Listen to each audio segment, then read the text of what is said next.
Here we are going to see about the Unit 5 continuation part. So let me see the TMS 320 instruction sets. So that is the TMS 320 C25 auxiliary register instructions are. So here AR0 to AR7 instruction sets have been used.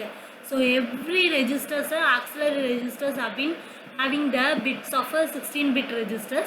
So after that, this auxiliary register program will be passed into the ARP, that is 3-bit register, and ARB, that is a 3-bit register.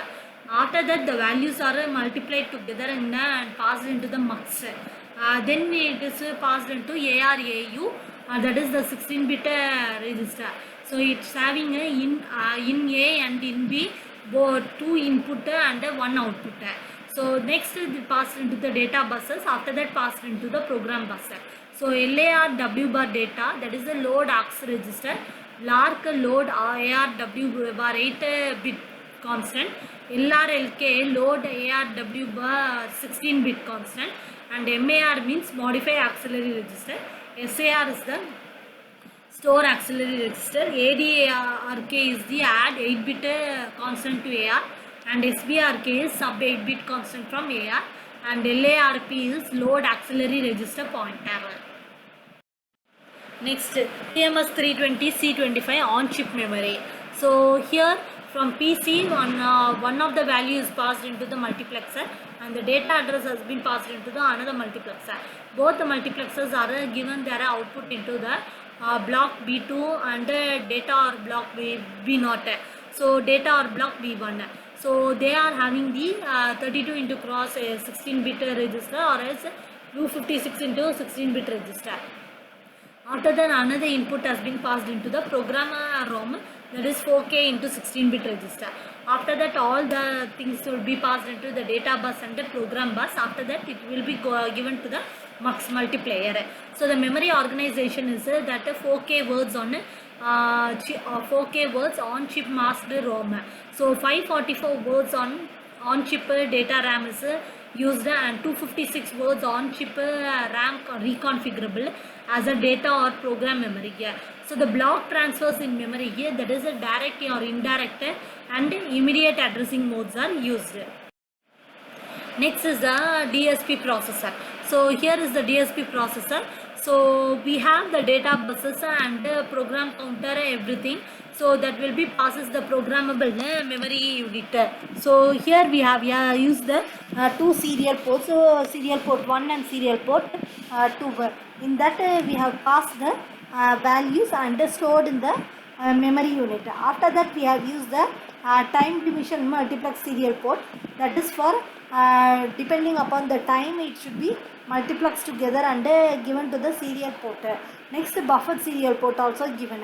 When the programming is buffered, means that should be stored in the buffered serial port.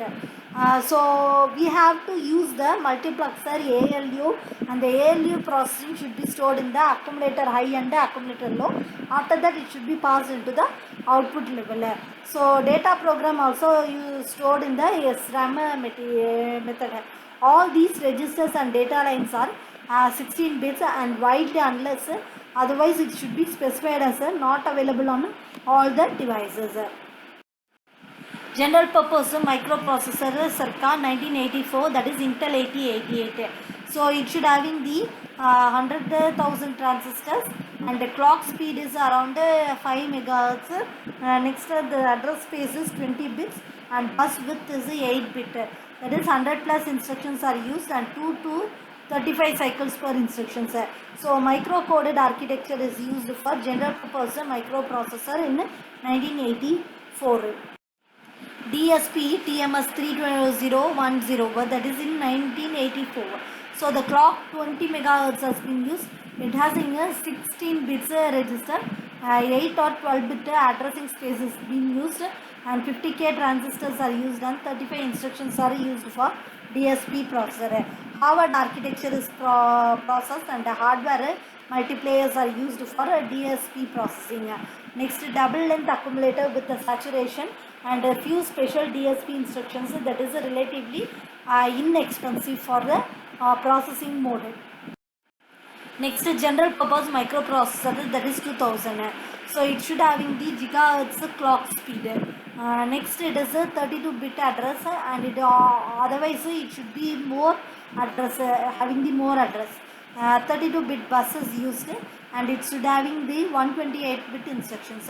Complex MMU is used, and superscalar CPU processor is followed.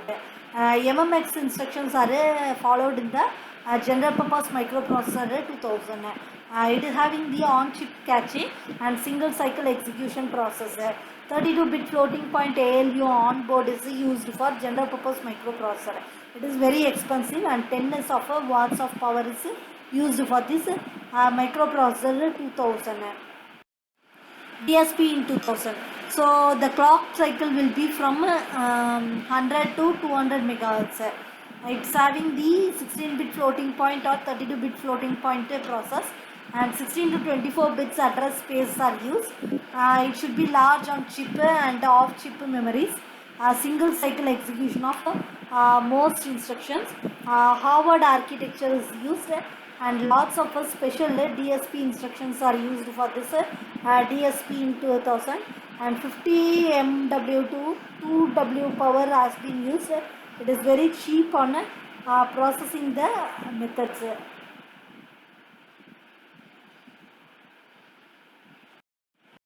Future of DSP microprocessor.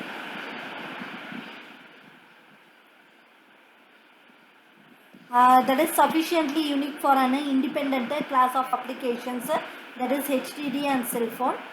Low power consumption, low cost, high performance within power and cost, constraints MIPS or MW, MIPS dollar, fixed point and floating point are involved.